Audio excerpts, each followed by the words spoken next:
Good morning dear students, how are you? Okay, तो हम लोग आजकल वर्गीकरण पढ़ रहे हैं, जिसमें हम लोगों ने इसके पहले 2 किंगडम क्लासिफिकेशन सिस्टम पढ़ा, 3 किंगडम क्लासिफिकेशन सिस्टम पढ़ा, 4 किंगडम क्लासिफिकेशन पढ़ा, 5 किंगडम क्लासिफिकेशन पढ़ा और फिर उसके बाद 6 किंगडम और डोमेन्स 3 डोमेन्स भी पढ़े।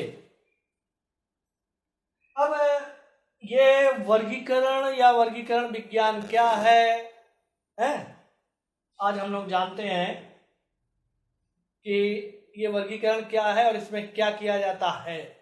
ठीक है, तो वर्गीकरण विज्ञान का मतलब सिस्टमेटिक्स अथवा क्लैडिस्टिक्स। वर्गीकरण विज्ञान को अंग्रेजी में सिस्टमेटिक्स अथवा क्लैडिस्टिक्स कहा जाता है। ठीक है, इस विज्ञान में यह भी एक जीव विज्ञान की एक शाखा है, जिसमें सभी जीवों के जातियों को एक नाम देना तथा विशेष नियमों के अनुसार ही उनका जीव जगत में स्थान निर्धारित करना क्लैडिस्टिक्स और सिस्टमेटिक्स के अंतर्गत आता है। अर्थात सिस्टमेटिक विज्ञान क्या है कि जीव जगत में जो विभिन्न जातियां हैं उनका एक जंतु वैज्ञानिक नाम दिया जाता है।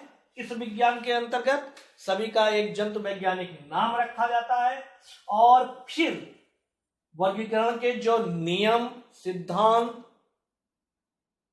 विधियां हैं उनके अनुसार जीव जगत में उनका कहाँ स्थान होगा, किस समूह में होगा, किस ग्रुप में होगा, इसका निर्धारण जो किया जाता है वही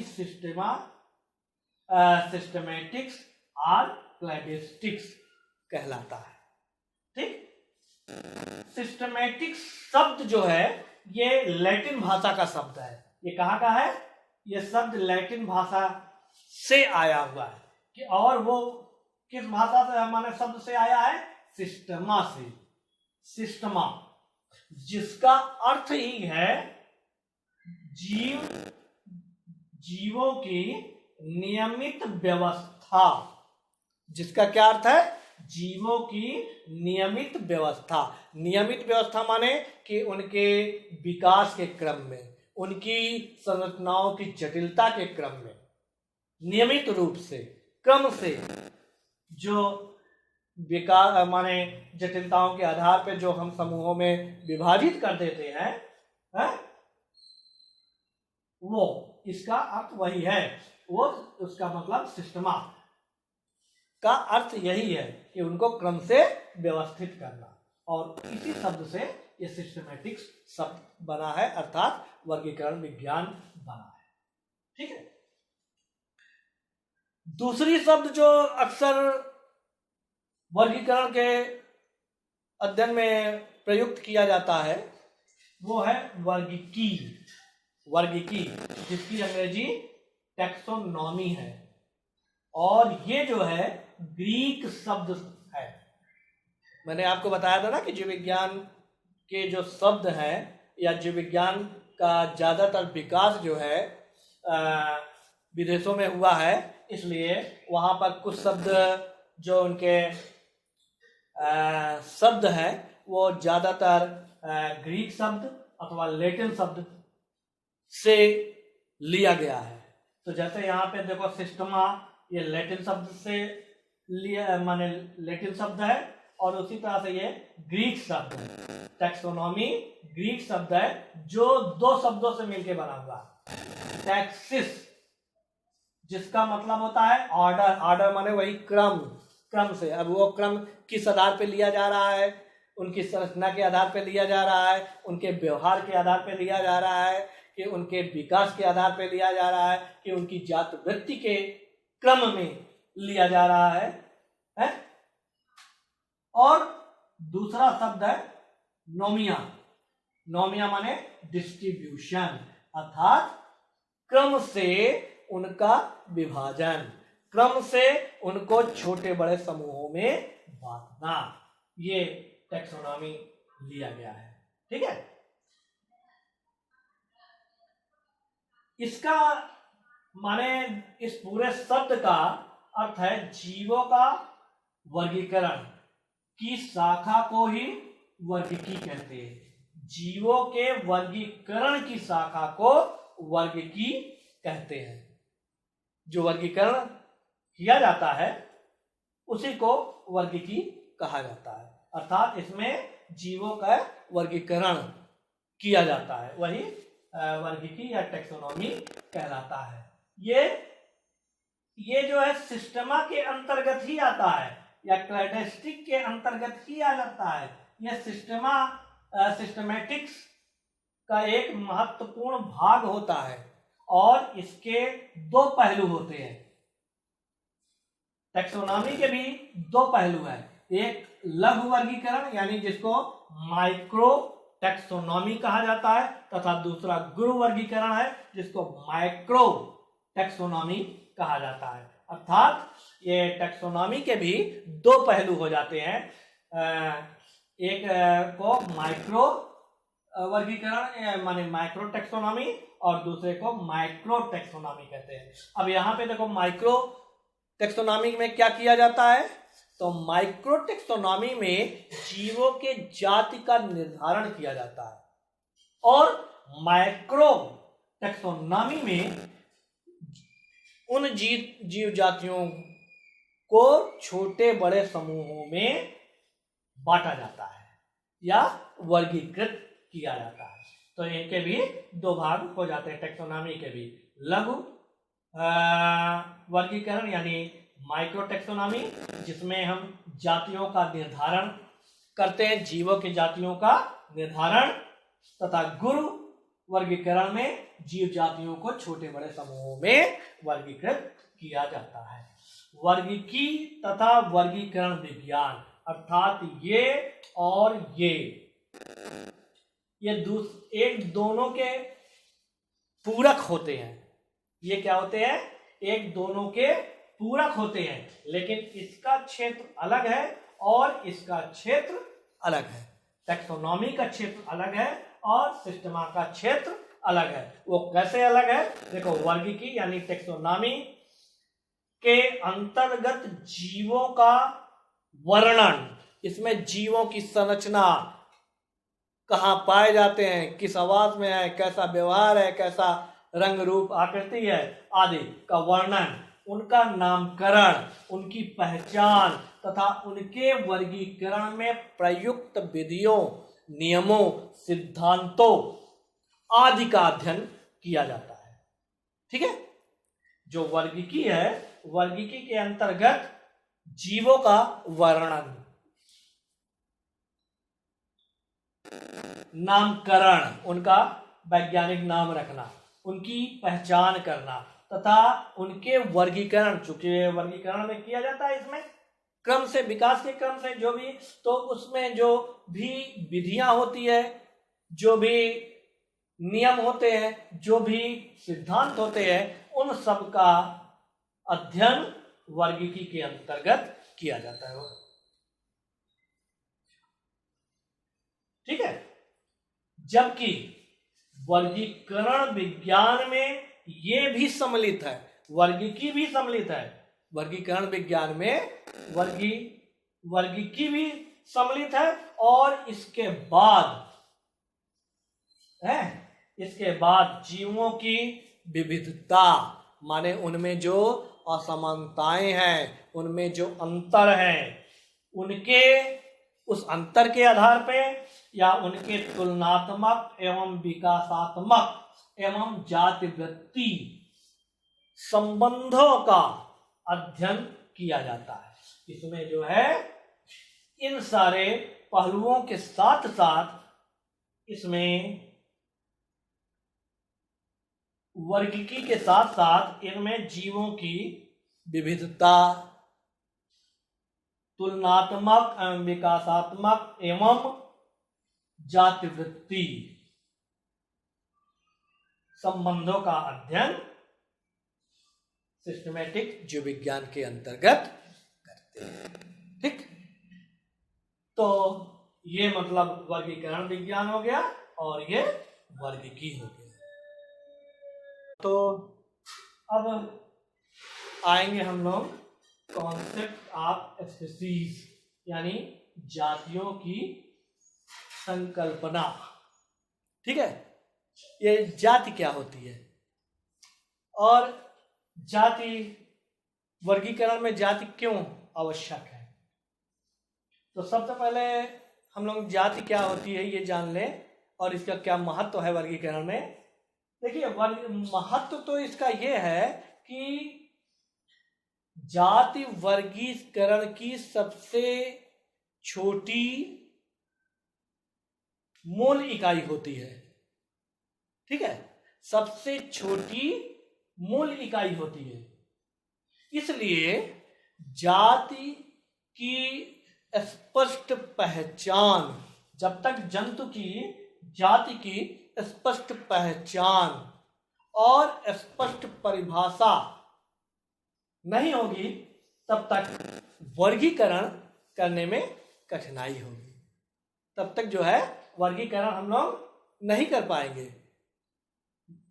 ठीक है ना, क्योंकि जाति ही किसी भी वर्गीकरण की जो सबसे छोटी इकाई होती है वो जाति होती है। इसलिए जाति की स्पष्ट पहचान होनी चाहिए और स्पष्ट परिभाषा होनी चाहिए, तभी जो है हम वर्गीकरण को ठीक तरह से सही रूप में कर सकेंगे।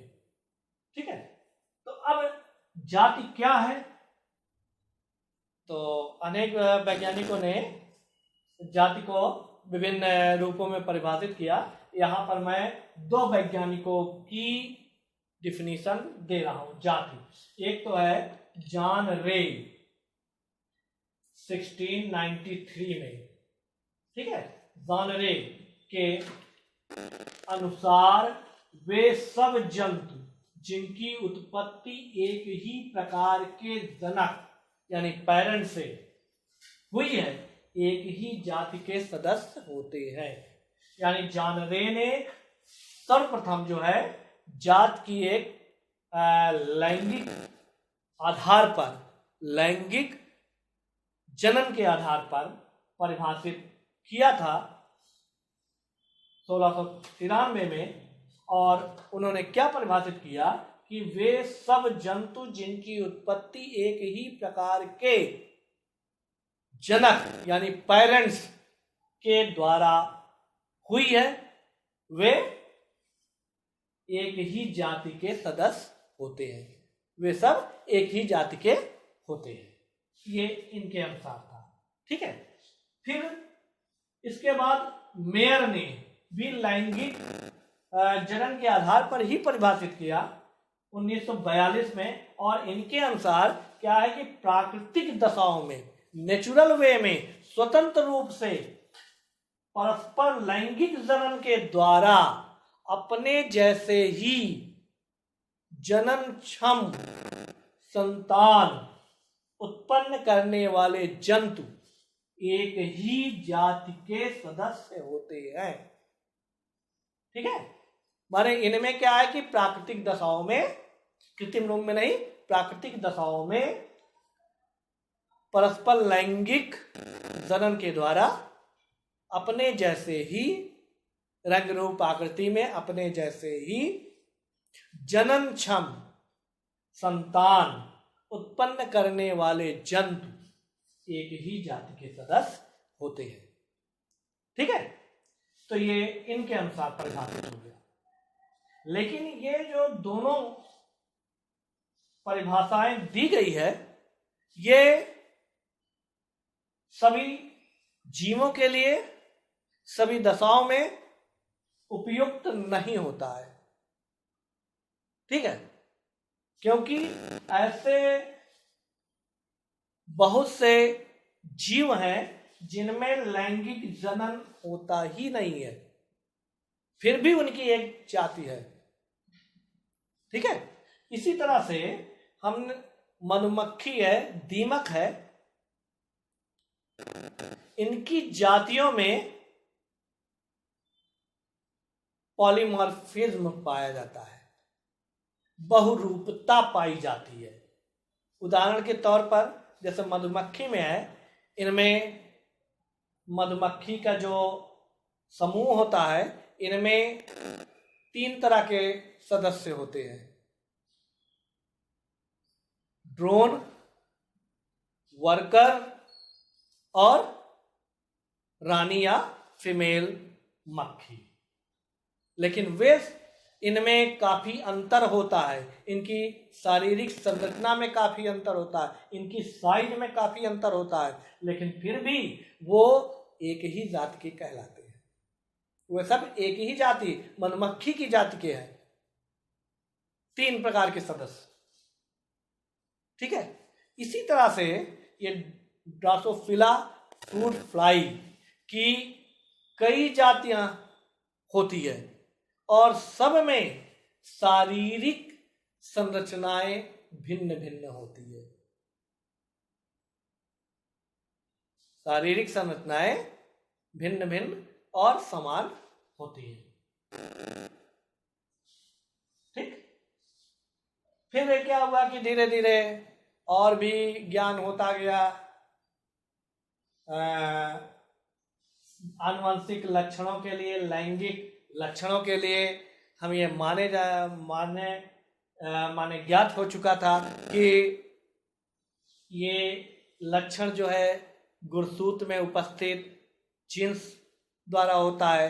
जीन्स जो है गुणसूत्र पर होते हैं, गुणसूत्र में न्यूक्लियोक एसिड डीएनए पाया जाता है, डीएनए से आरएनए बनता है, आरएनए से जो है विभिन्न प्रकार के, आरएनए के नियंत्रण में विभिन्न प्रकार के प्रोटीन का संश्लेषण होता है और भिन्न भिन्न प्रकार के एंजाइमों के द्वारा भिन्न भिन्न लक्षण उत्पन्न होते हैं। ये देखा गया कि एक ही जाति के जो सदस्य होते हैं उनमें बहुत अधिक समानता वाले प्रोटीन का संश्लेषण होता है, इसलिए उनमें सभी सदस्यों में एक समान लक्षण उत्पन्न होते हैं। लेकिन जो भिन्न भिन्न जातियों के होते हैं उनमें भिन्न भिन्न प्रकार के प्रोटीन का संश्लेषण होता है, जिनके कारण उनमें भिन्न भिन्न लक्षण होते हैं।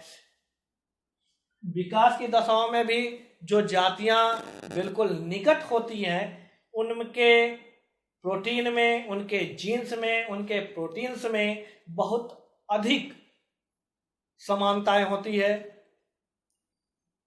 और जो थोड़े बहुत अंतर होते हैं उनमें कुछ प्रोटीन या एंजाइमों के में अंतर के कारण होता है। तो इन सारी दशाओं को देखते हुए आधुनिक जाति की एक आधुनिक परिभाषित किया गया और इस विचारधारा के अनुसार, यानी मॉडर्न कॉन्सेप्ट के अनुसार, जातियों में निम्नलिखित लक्षण होते हैं। अब जातियों में जो है निम्नलिखित लक्षण होते हैं, जैसे इनमें देखिए पहला, जातियों में जो पहला लक्षण होगा इसमें परस्पर अंतः प्रजनन करने वाले एक या एक से अधिक आबादियां होगी। अंतः प्रजनन करने वाले, आपस में ही माने कई आबादियां हैं लेकिन इनमें अंतः प्रजनन की क्षमता होती है। ठीक है, कई आबादियां होती है। दूसरी क्या है, जाति की सारी आबादियों का एक निश्चित जीन समूह होता है और इनमें जीन का स्वतंत्र अभ्यूहन होता रहता है, माने आबादियों के बीच जो है अंतः प्रजनन होता है, और फिर इनमें एक जीन पूल होता है, और उस जीन पूल में जो है जीन समूह जीन्स का स्वतंत्र रूप से अभ्यूहन होता रहता है, यानी प्रवाह होता रहता है उन आबादियों के बीच। तीसरी इनकी क्या विशेषता है इन जातियों की, कि इनकी प्रत्येक आबादी में वातावरणीय दशाओं के अनुसार अनुकूलन और प्राकृतिक चयन की प्रक्रियाएं सदैव चलती रहती है। तीसरा क्या विशेषता होती है आबादियों की, कि इनकी प्रत्येक आबादी में वातावरणीय दशाओं के अनुसार जो वातावरण होता है, आबादियां विभिन्न वातावरणीय दशाओं में रहते हैं, तो उनमें क्या होते हैं, उन आबादियों में अनुकूलन होता है, और साथ ही साथ जो प्रकृति में जो बदलाव होता है उस बदलाव के अनुसार उन आबादियों में सदैव चयन की प्रक्रिया, प्राकृतिक चयन की प्रक्रिया चलती रहती है। ठीक। और चौथी विशेषता क्या है, इस प्रकार इनकी प्रत्येक आबादियों में उद्विकास द्वारा एक नई जंतु जाति की उत्पत्ति की मूल क्षमता होती है। ठीक है। इस प्रकार इनकी प्रत्येक आबादी में उद्विकास यानी एवोल्यूशन द्वारा एक नई जाति की उत्पत्ति करने की मूल क्षमता होती है। तो ये था जातियों की संकल्पना या कॉन्सेप्ट ऑफ स्पीशीज। ठीक। अब इनकी जो है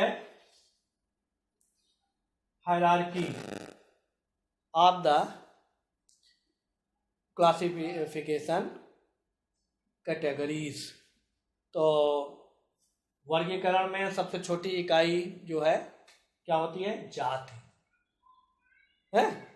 तो हम वर्गीकरण में जो लेते हैं इनके पद सोपान या कह लीजिए पद सोपान, तो उनमें क्या है कि आप जानते हो कि वर्गीकरण की जो इकाइयां हैं इनमें सबसे बड़ी इकाई जगत होती है और सबसे छोटी इकाई जाति होती है। तो जात माने जगत।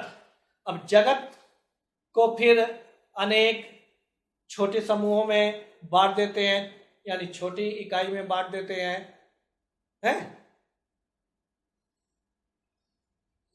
जगत को उपजगत में भी बांट देते हैं।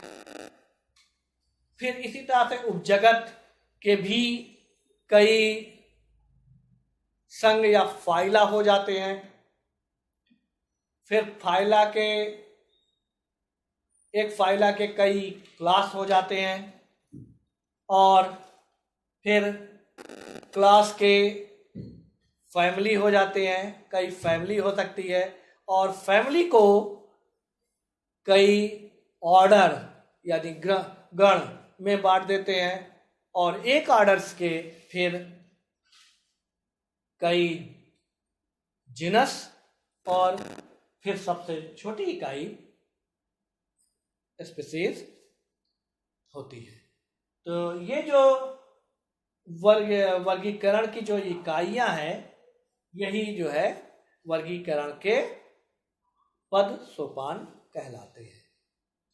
हायरार्की ऑफ टैक्सोनॉमी कैटेगरीज यही कहलाता है। ओके।